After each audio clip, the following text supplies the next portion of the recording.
ॐ तव कथामृतं तप्तजीवनं कविभिरीरितं कल्मषापहं श्रवणमङ्गलं श्रीमदाततं भुवि गृह्णन्ति ये भूरिदा जनाः। শ্রী শ্রী রামকৃষ্ণ কথামৃত তৃতীয় ভাগ, নবম খণ্ড, তৃতীয় পরিচ্ছেদ, জ্ঞান ও বিজ্ঞান, ঠাকুর ও বেদোক্ত ঋষিগণ। পণ্ডিত ফিরিয়া আসিয়া আবার ভক্তদের সঙ্গে মেজেতে বসিলেন। ঠাকুর ছোটো খাটটিতে বসিয়া আবার কথা কহিতেছেন। শ্রীরামকৃষ্ণ পণ্ডিতের প্রতি: তোমাকে এইটে বলি, আনন্দ তিন প্রকার: বিষয়ানন্দ, ভজনানন্দ ও ব্রহ্মানন্দ। যা সর্বদাই নিয়ে আছে কামিনী কাঞ্চনের আনন্দ, তার নাম বিষয়ানন্দ। ঈশ্বরের নাম গুণগান করে যে আনন্দ, তার নাম ভজনানন্দ। আর ভগবান দর্শনের যে আনন্দ, তার নাম ব্রহ্মানন্দ। ব্রহ্মানন্দ লাভের পর ঋষিদের স্বেচ্ছাচার হয়ে যেত।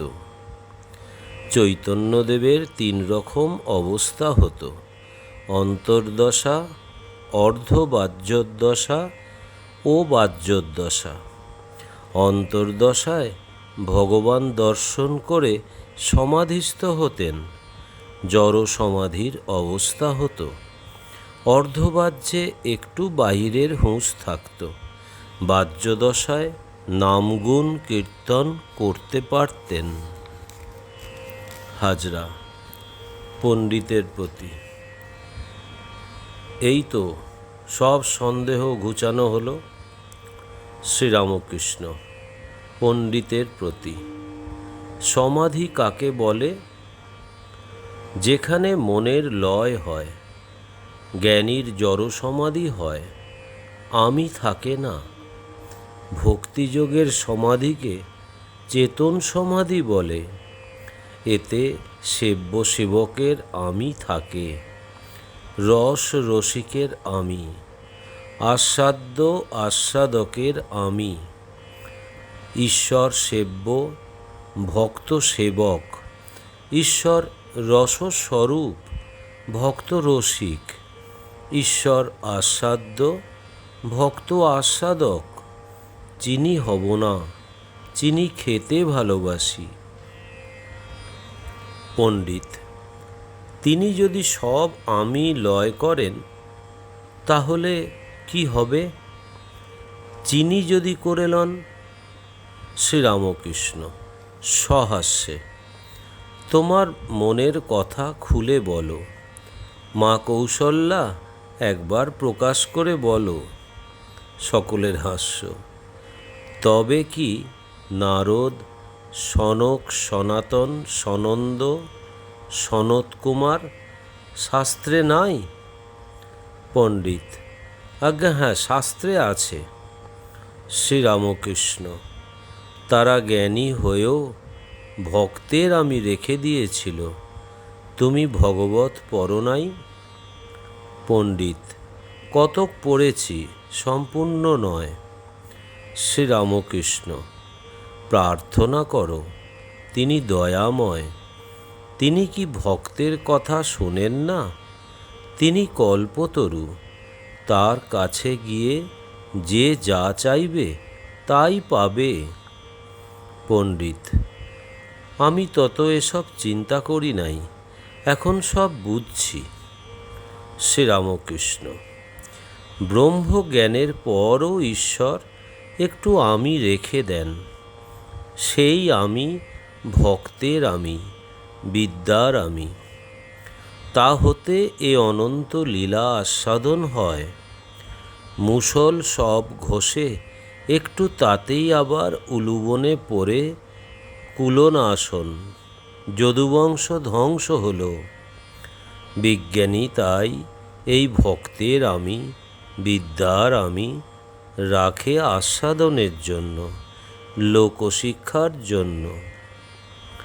ঋষিরা ভয় তরাসে, তাদের ভাব কি জানো? আমি জোশ করে যাচ্ছি, আবার কে আসে?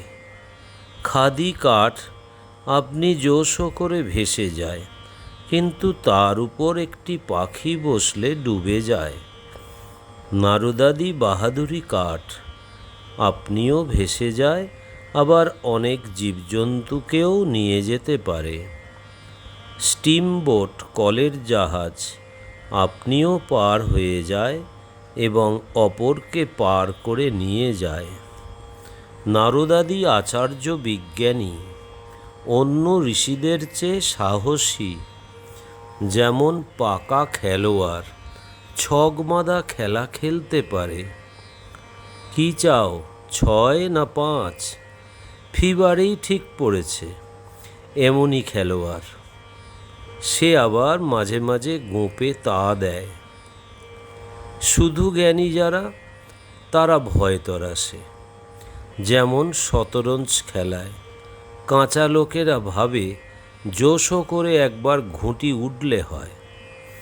বিজ্ঞানীর কিছুতেই ভয় নাই। সে সাকার নিরাকার সাক্ষাৎ করেছে, ঈশ্বরের সঙ্গে আলাপ করেছে, ঈশ্বরের আনন্দ সম্ভোগ করেছে। তাকে চিন্তা করে অখণ্ডে মন লয় হলেও আনন্দ, আবার মন লয় না হলেও লীলাতে মন রেখেও আনন্দ। শুধু জ্ঞানী একঘেয়ে, কেবল বিচার করছে, এ নয় এ নয়, এসব স্বপ্নবৎ। আমি দুহাত ছেড়ে দিয়েছি, তাই সব লই। একজন ব্যানের সঙ্গে দেখা করতে গিয়েছিল। ব্যান তখন সুতো কাটছিল, নানা রকমের রেশমের সুতো। ব্যান তার ব্যানকে দেখে খুব আনন্দ করতে লাগলো আর বললে, ব্যান, তুমি এসেছো বলে আমার যে কি আনন্দ হয়েছে তা বলতে পারি না। যাই তোমার জন্য কিছু জলখাবার আনি গে। ব্যান জলখাবার আনতে গেছে, এদিকে নানা রঙের রেশমের সুতো দেখে এ ব্যানের লোভ হয়েছে। সে একতারা সুতা বগলে করে লুকিয়ে ফেললে। ব্যান জলখাবার নিয়ে এলো আর অতি উৎসাহের সহিত জল খাওয়াতে লাগলো, কিন্তু সুতার দিকে দৃষ্টিপাত করে বুঝতে পারল যে একতারা সুতো ব্যান সরিয়েছেন। তখন সে সুতোটা আদায় করবার একটা ফন্দি ঠাওরালে।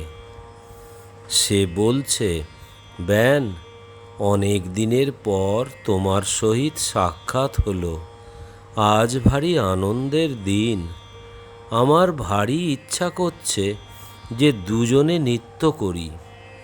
সে বললে, ভাই, আমারও ভারী আনন্দ হয়েছে। তখন দুই ব্যানে নৃত্য করতে লাগলো। ব্যান দেখলে যে ইনি বাহু না তুলে নৃত্য করছেন। তখন তিনি বললেন, এসো ব্যান, দুহাত তুলে আমরা নাচি, আজ ভারী আনন্দের দিন। কিন্তু তিনি এক হাতে বগল টিপে আর একটি হাত তুলে নাচতে লাগলেন। তখন ব্যান বললেন, ব্যান, ও কি, এক হাত তুলে নাচা কি? এসো দুহাত তুলে নাচি। এই দেখো, আমি দুহাত তুলে নাচছি। কিন্তু তিনি বগল টিপে হেসে হেসে এক হাত তুলেই নাচতে লাগলেন আর বললেন, যে যেমন জানে ব্যান। আমি বগলে হাত দিয়ে টিপি না, আমি দুহাত ছেড়ে দিয়েছি, আমার ভয় নাই, তাই আমি নিত্য লীলা দুই লই। ঠাকুর কি বলিতেছেন যে জ্ঞানীর লোকমান্য হবার কামনা, জ্ঞানীর মুক্তি কামনা এইসব থাকে বলে দুহাত তুলে নাচতে পারে না, নিত্য লীলা দুই নিতে পারে না। আর জ্ঞানীর ভয় আছে, পাছে বদ্ধ হই, বিজ্ঞানীর ভয় নাই। শ্রীরামকৃষ্ণ। কেশব সেনকে বললাম যে আমি ত্যাগ না করলে হবে না। সে বললে, তাহলে মহাশয় দলটল থাকে না। তখন আমি বললাম, কাঁচা আমি, বজ্জাত আমি ত্যাগ করতে বলছি, কিন্তু পাকা আমি, বালকের আমি, ঈশ্বরের দাস আমি, বিদ্যার আমি, এতে দোষ নাই। সংসারীর আমি, অবিদ্যার আমি, কাঁচা আমি, একটা মোটা লাঠির ন্যায়। সচ্চিদানন্দ সাগরের জল ওই লাঠি যেন দুই ভাগ করেছে, কিন্তু ঈশ্বরের দাস আমি, বালকের আমি, বিদ্যার আমি জলের উপর রেখার ন্যায়। জল এক, বেশ দেখা যাচ্ছে, শুধু মাঝখানে একটি রেখা, যেন দুভাগ জল, বস্তুত এক জল দেখা যাচ্ছে। শঙ্করাচার্য বিদ্যারামী রেখেছিলেন লোকশিক্ষার জন্য। ব্রহ্মজ্ঞান লাভের পরেও অনেকের ভিতর তিনি বিদ্যার আমি, ভক্তের আমি রেখে দেন। হনুমান সাকার নিরাকার সাক্ষাৎকার করবার পর সেব্য সেবকের ভাবে, ভক্তের ভাবে থাকতেন। রামচন্দ্রকে বলেছিলেন, রাম, কখনো ভাবি তুমি পূর্ণ, আমি অংশ, কখনো ভাবি তুমি সেব্য, আমি সেবক। আর রাম, যখন তত্ত্বজ্ঞান হয় তখন দেখি তুমি আমি, আমি তুমি। যশোদা কৃষ্ণবিরহে কাতর হয়ে শ্রীমতীর কাছে গেলেন। তার কষ্ট দেখে শ্রীমতী তাকে স্বরূপে দেখা দিলেন আর বললেন, কৃষ্ণ চিদাত্মা আর আমি চিৎ শক্তি। মা, তুমি আমার কাছে বর লও। যশোদা বললেন, মা, আমার ব্রহ্মজ্ঞান চাই না, কেবল এই বর দাও যেন ধ্যানে গোপালের রূপ সর্বদা দর্শন হয়, আর কৃষ্ণভক্ত সঙ্গ যেন সর্বদা হয়, আর ভক্তদের যেন আমি সেবা করতে পারি, আর তার নাম গুণকীর্তন যেন আমি সর্বদা করতে পারি। গোপীদের ইচ্ছা হয়েছিল ভগবানের ঈশ্বরীয় রূপ দর্শন করে। কৃষ্ণ তাদের যমুনায় ডুব দিতে বললেন।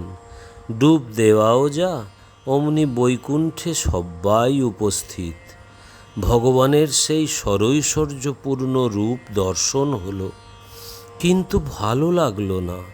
তখন কৃষ্ণকে তারা বললে, আমাদের গোপালকে দর্শন, গোপালের সেবা এই যেন থাকে, আর আমরা কিছুই চাই না। মথুরা যাবার আগে কৃষ্ণ ব্রহ্মজ্ঞান দিবার উদ্যোগ করেছিলেন। বলেছিলেন, আমি সর্বভূতের অন্তরে বাহিরে আছি, তোমরা কি একটি রূপ কেবল দেখছ? গোপীরা বলে উঠল, কৃষ্ণ, তবে কি আমাদের ত্যাগ করে যাবে, তাই ব্রহ্মজ্ঞানের উপদেশ দিচ্ছি? গোপীদের ভাব কি জানো? আমরা রাইয়ের, রাই আমাদের। একজন ভক্ত, এই ভক্তের আমি কি একেবারে যায় না? শ্রীরামকৃষ্ণ, ও আমি একবার যায়, তখন ব্রহ্মজ্ঞান হয়ে সমাধিস্থ হয়। আমারও যায়, কিন্তু বরাবর নয়। সা রে গা মা পা ধা নি, কিন্তু নিতে অনেকক্ষণ থাকা যায় না, আবার নিচের গ্রামে নামতে হয়। আমি বলি, মা, আমায় ব্রহ্মজ্ঞান দিও না। আগে সাকারবাদীরা খুব আসত, তারপর ইদানিং ব্রহ্মজ্ঞানীরা আসতে আরম্ভ করলে, তখন প্রায় ওইরূপ বেহুশ হয়ে সমাধিস্থ হতাম, আর হুঁশ হলেই বলতাম, মা আমায় ব্রহ্মজ্ঞান দিও না। পণ্ডিত: আমরা বললে কি তিনি শুনবেন? শ্রীরামকৃষ্ণ: ঈশ্বর কল্পতরু, যে যা চাইবে তাই পাবে, কিন্তু কল্পতরুর কাছে থেকে চাইতে হয়, তবে কথা থাকে। তবে একটি কথা আছে, তিনি ভাবগ্রাহী, যে যা মনে করে সাধনা করে তার সেই রূপই হয়, যেমন ভাব তেমনি লাভ। একজন বাজিকর খেলা দেখাচ্ছে রাজার সামনে, আর মাঝে মাঝে বলছে, রাজা টাকা দেও, কাপড়া দেও। এমন সময় তার জিভ তালুর মূলের কাছে উল্টে গেল, অমনি কুম্ভক হয়ে গেল, আর কথা নাই, শব্দ নাই, স্পন্দন নাই। তখন সকলে তাকে ইটের কবর তৈয়ার করে সেইভাবেই পুঁতে রাখলে। 1000 বৎসর পরে সেই কবর কে খুঁড়েছিল, তখন লোকে দেখে যে একজন যেন সমাধিস্থ হয়ে বসে আছে। তারা তাকে সাধু মনে করে পূজা করতে লাগলো। এমন সময় নাড়াচাড়া দিতে দিতে তার জিভ তালু থেকে সরে এলো। তখন তার চৈতন্য হলো, আর সে চিৎকার করে বলতে লাগলো, লাগ ভেলকি লাগ, রাজা টাকা দেও, কাপড়া দেও। আমি কাঁদতাম আর বলতাম, মা বিচার বুদ্ধিতে বজ্রাঘাত হোক। পণ্ডিত: তবে আপনারও বিচার বুদ্ধি ছিল? শ্রীরামকৃষ্ণ: হ্যাঁ, একবার ছিল। পণ্ডিত: তবে বলে দিন, তাহলে আমাদেরও যাবে। আপনার কেমন করে গেল? শ্রীরামকৃষ্ণ: অমনি একরকম করে গেল।